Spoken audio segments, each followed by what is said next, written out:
Tamil tax நேயர்களுக்கு அன்பின் இனிய வணக்கம். இந்த பதிவில் நாம் அனைத்து இந்திய அண்ணா திராவிட முன்னேற்ற கழகத்தினுடைய நிலைப்பாடு குறித்து இந்த 2024 நாடாளுமன்ற பொதுத் தேர்தலுக்கு பிறகு அதிமுகவில் என்ன முடிவெடுக்க போகிறார்கள், எந்த விதமான திசை நோக்கி அந்த கட்சி பயணிக்க போகிறது என்பது குறித்து தான் நாம் இதில் விரிவாக பார்க்கலாம் அப்படின்னு நான் நினைக்கிறேன். என்ன காரணம்னா, திரு எடப்பாடி பழனிசாமி அவர்கள் ஒற்றை தலைமை என்று அவர் கட்சியின் பொதுச் செயலாளராக பொறுப்பேற்றது முதல் கட்சியில் ஒரு பின்னடைவு, ஒரு சரிவு ஏற்பட்டு வருகிறது என்கிற மாதிரியான பொதுவெளி தகவல்கள் இருக்கிறது. ஊடகங்களில், வலைத்தளங்கள் அது தொடர்பான நிறைய பதிவுகள் வருகிறத நம்ம பார்க்குறோம். பொதுவாக ஒரு தேர்தல் முடிந்து அந்த தேர்தலினுடைய ரிசல்ட் வந்ததுக்கு பிறகு தான், தேர்தல் முடிவு முழுமையாக வெளிவந்ததற்கு பிறகு தான் ஒரு அரசியல் கட்சி என்பது ஒரு ஆய்வு கூட்டத்தை நடத்தும்.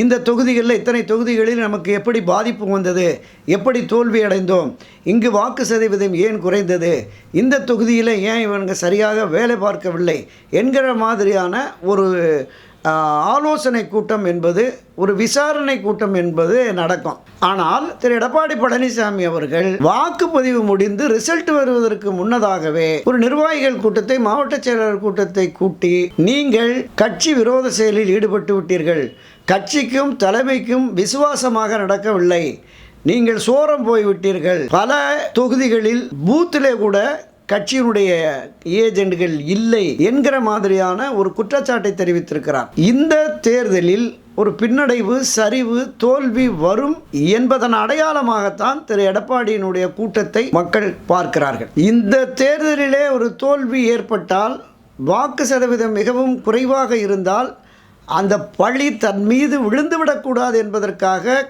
கட்சியின் நிர்வாகிகள் மீது அந்த பழியை போட வேண்டும் என்பதற்காகவே திட்டமிட்டு திரு எடப்பாடி பழனிசாமி இந்த செயலில் ஈடுபட்டிருக்கிறார் என்று அந்த கட்சியில் உள்ள நிர்வாகிகள் சிலரை வெளிப்படையாக கூறுகிறார்கள். தொடர் பின்னடைவை சந்தித்து ஒரு ஒன்றுபட்ட அதிமுக உருவாகவில்லை என்றால் தேர்தல் களத்திலே திமுகவை அடுத்து வீழ்த்த முடியாது, ஆட்சி அதிகாரத்திற்கு வர முடியாது என்கிற எண்ணம் கட்சியினுடைய மூத்த முன்னோடிகள் மத்தியிலே உருவாகிவிட்டது. அவர்கள் குழப்பத்தில் இருக்கிறார்கள். அடிமட்ட தொண்டர்கள், கீழே உள்ள நிர்வாகிகள் பெரும் கலக்கத்தில் இருக்கிறார்கள் அப்படிங்கிறதான் இதுவரையிலுமான தகவல்களாக இருக்கிறது. இந்த ஒற்றை தலைமை என்று இவர் தன்னிச்சையாக முடிவெடுத்து வேட்பாளர்களை நியமித்ததால் இந்த வேட்பாளர்கள், அறிவிக்கப்பட்ட அந்த வேட்பாளர்கள் சரியாக அந்த தொகுதிகளில் அறிமுகம் இல்லாதவர்கள் என்பதால் தான் தொடர் பின்னடைவு வரும், ஒரு தோல்வி வரும், வாக்கு சதவீதமும் குறையும் என்கிறார்கள். எனவே இந்த முறை நிச்சயமாக கட்சியை ஒன்றுபடுத்த வேண்டும். பிரிந்து கிடக்கிற சக்திகள், திரு ஓபிஎஸ் அவர்கள், திருமதி வி.கே. சசிகலா அவர்கள், திரு தினகரன் அவர்கள் எல்லோரையும் அரவணைத்து ஒரு ஒன்றுபட்ட அதிமுகவை உருவாக்க வேண்டும் என்கிற எண்ண ஓட்டம், கருத்தாக்கம் கட்சியின் எல்லா மட்டத்திலுமே வந்துவிட்டது. அதற்கான ஒரு முன்னோட்டமாக ஒரு சில தலைவர்கள், முன்னணி தலைவர்கள், அண்ணா திராவிட முன்னேற்ற கழகத்திலே அதனுடைய நிறுவனத் தலைவர், புரட்சி தலைவர் எம்ஜிஆர் காலத்திலிருந்து பயணித்த மூத்த தலைவர்கள் அதற்கான முன்னேற்பாடுகளை செய்து வருகிறார்கள் என்கிற தகவலுமே நமக்கு பத்திரிகைகள் வாயிலாகவும் வலைத்தளங்கள் மூலமாகவும் கிடைத்து வருகிறது. ஜூன் மாதம் 4ஆம் தேதிக்கு பிறகு இப்போது நீர்பூத்த நெருப்பாக இருக்கிற இந்த விஷயம் எரிய தொடங்கிவிடும், ஒரு கனல் வந்துவிடும் என்கிற மாதிரியான பார்வையும் இருக்கிறது. இதற்கான ஒரு வழிமுறைகளை, கட்சியை ஒற்றுமைப்படுத்துவதற்கான அந்த வழிமுறைகளை செய்தே தீர வேண்டும் என்கிற பார்வை, கண்ணோட்டம் வந்துகிறது. யார் தலைமையில் ஆட்சியை கொண்டு செலுத்துவது, கட்சியை கொண்டு செலுத்துவது என்பதெல்லாம் ஒரு நிர்வாக குழு மாதிரி, உயர்மட்ட குழு மாதிரி ஒரு குழுவை அமைத்து அந்த குழுவினர் ஒரு சரியான முடிவெடுத்து கட்சியை ஒன்றுபடுத்த வேண்டும் என்கிற அந்த பார்வையுமே எல்லா மட்டத்திலுமே கட்சியினுடைய உயர்மட்ட நிர்வாகிகள், மாநில மாவட்ட நிர்வாகிகள் வந்துவிட்டது. அடுத்தடுத்த நிலையில் இருக்கிறவர்களும் இப்படி தொடர் தோல்வியை சந்தித்தால் கட்சியில் பிடிமானம் தளர்ந்துவிடும். கட்சியில் இருக்கிற இது அண்ணா திராவிட முன்னேற்ற கழகம் என்பது ஒரு தொண்டர்களினுடைய இயக்கம், இந்த தொண்டர்களும் மனச்சோர்வு அடைந்து விடுவார்கள் என்கிற அந்த பார்வையுமே இருக்கிறது.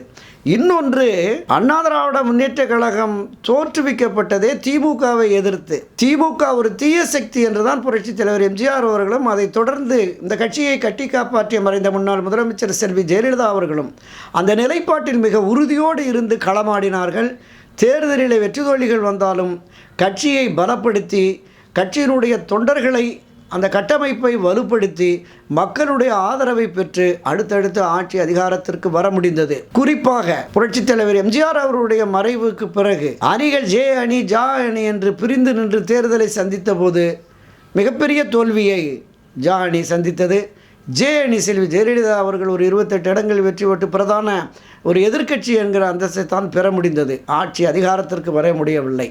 இதை உணர்ந்துதான் மரியாதைக்குரிய புரட்சித் தலைவர் எம்ஜிஆருடைய மனைவி திருமதி VN ஜானகி அம்மையார் அவர்கள் ஒரு நல்ல முடிவெடுத்து கட்சியை இணைக்க வேண்டும் என்று 1980ஆம் ஆண்டு இணைத்து, அந்த இணைப்பிற்கு பிறகு 1991 அண்ணா திராவிட முன்னேற்ற கழகம் திமுகவை எதிர்த்து களம் கண்டபோது 150 இடங்களுக்கு மேல் பெற்று ஆட்சி அதிகாரத்திற்கு வர முடிந்தது.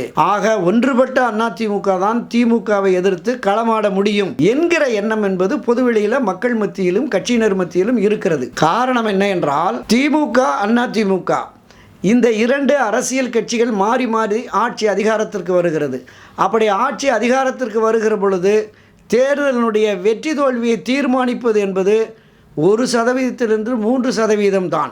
இன்று அதிமுக பிரிந்து இருக்கிற பொழுது திரு எடப்பாடி பழனிசாமி தலைமையிலான இந்த அண்ணா திராவிட முன்னேற்ற கழகத்திற்கு எதிராக திரு OPS அவர்கள், திருமதி VK சசிகலா அவர்கள், திரு TTV தினகரன் அவர்கள், அவருடைய ஆதரவாளர்கள் என்றால் குறைந்தபட்சம் ஒரு 7-8% நிச்சயம் இருப்பார்கள். இந்த 7-8% அதிமுகவிலிருந்து பிரிகிற பொழுது ஆட்சி அதிகாரத்திற்கு வரக்கூடிய அளவிற்கான வெற்றி திரு எடப்பாடி பழனிசாமி தலைமையிலான அதிமுகவுக்கு கிடைக்காது என்கிற உறுதி நிலைப்பாட்டில் கட்சியினர் எல்லா பிரிவினரும் இருப்பதன் விளைவாகத்தான் எப்படியாவது எப்பாடுபட்டாவது நாம் கட்சியை ஒன்றிணைத்து விடுவோம் என்கிற எண்ணத்தின் அடிப்படையில் பயணிக்கிறார்கள். இதை தாண்டி நான் குறிப்பிட்டது போல திமுகவிற்கு எதிரான அந்த தீவிரத்தன்மை, புரட்சித் தலைவர் எம்ஜிஆர் காலத்தில் இருந்த அந்த தீவிரம், செல்வி ஜெயலலிதா காலத்தில் இருந்த அந்த தீவிரம் இப்போது இல்லை என்கிற குற்றச்சாட்டும் இருக்கிறது.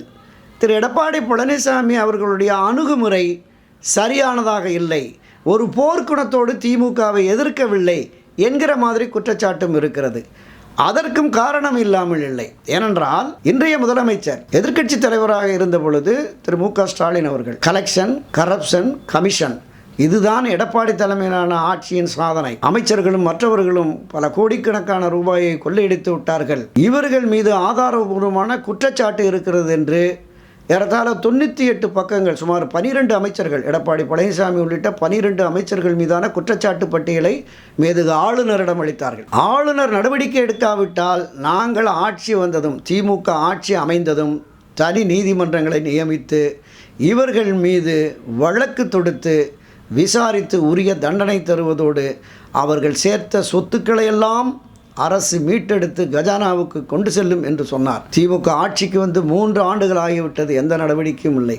இதை தாண்டி செல்வி ஜெயலலிதா அவர்கள் வசித்து வந்த அந்த கொடநாடு, அந்த இல்லத்திலே நடைபெற்ற கொலை கொள்ளை வழக்கு, இந்த வழக்கையும் விசாரித்து உண்மை குற்றவாளியை கண்டறிந்து தண்டிப்போம் என்று திரு ஸ்டாலின் சொன்னார். 3 ஆண்டுகள் ஆகிவிட்டது, எந்த விசாரணையில் முன்னேற்றமும் இல்லை. இது திரு எடப்பாடி பழனிசாமிக்கு திமுக ஆதரவான நிலைப்பாட்டில் செயல்படுகிறது, ஏதோ ஒரு உள்ளடி வேலை நடைபெறுகிறது என்கிற மாதிரியான சந்தேகமும் அண்ணா திராவிட முன்னேற்ற கழகத்திலே பயணிக்கிற பலருக்கும் வந்துவிட்டது. சுயநலத்தை தவிர்த்து திரு எடப்பாடி பழனிசாமியும் ஒரு மறு சிந்தனைக்கு வந்து கட்சியை ஒன்றிணைத்தால் மட்டுமே வெற்றி சாத்தியம் உணர்வார்களா? பொறுத்திருந்து பார்க்கலாம். அடுத்த பதிவில் சந்திப்போம். நன்றி, வணக்கம்.